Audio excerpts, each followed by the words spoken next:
the best form of magnesium to take? Is it topical magnesium? Is it the new fancy magnesium glycinate? Is it the OG magnesium oxide? Is it the magnesium citrate? The best magnesium that you can take for overall wellness. Now, obviously, different magnesiums have different benefits. So there's certain benefits for different magnesiums that you could take for certain reasons, in particular things like calming, for brain health, for having to be able to have better bowel movements, for being able to have more focus. And there's only one magnesium that really does the best for the body when it comes to increasing the body's magnesium level. It's not glycinate. However, glycinate is also a great option and is probably one of the top 2 magnesium to take in order to have the best benefit. However, this would be magnesium bicarbonate, and it was formerly found in drinking water. It's very bioavailable magnesium. It's an electrolyte salt, and it's the only magnesium that's in liquid form.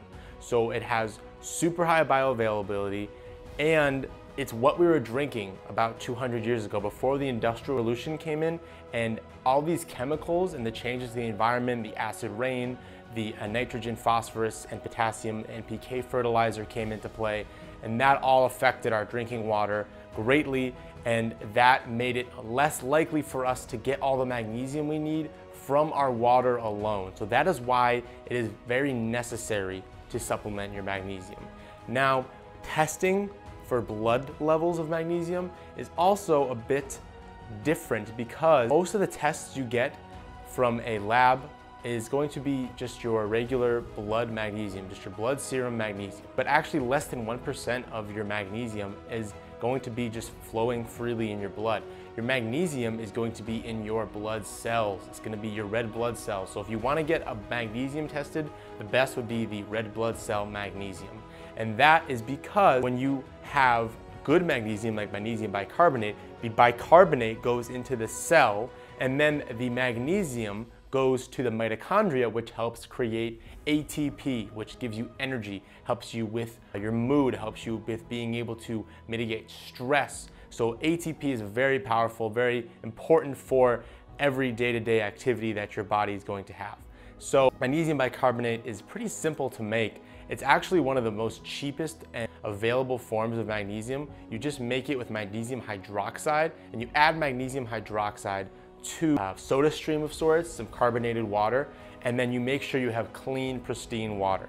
So you want to get reverse osmosis water at the minimum, but anything more than that is fantastic. It can be a pristine hydro system or something that is top of the line water filtration. So you have very clean water with low parts per million, low calcium. That's very important because when you have increased calcium, your magnesium decreases, because magnesium and calcium, they work together.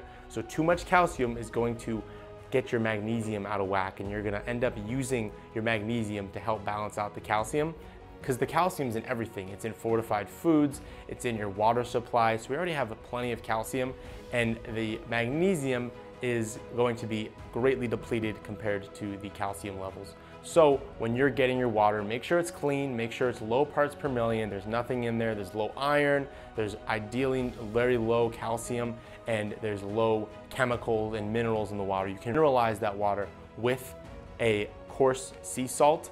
I personally use Celtic sea salt. I find that to be very effective at remineralizing my water. However, that is my daily regimen. That is exactly what I do on a day-to-day basis with my water. I'll take pristine, clean drinking water that I get from just a local water store. There's filtered water, 12-step filtration process, gets out all of the contaminants and all the heavy metals and everything that goes into the pipes and that goes into the water supply when they filter it, all the chlorine, all the fluoride, all those things you don't want to have in your body, the heavy metals. And then I'll add the magnesium bicarbonate, the liquid magnesium, and I'll add about 4 ounces of magnesium bicarbonate to my water, and then I'll put in a little bit of the sea salt, the Celtic sea salt, to remineralize the water.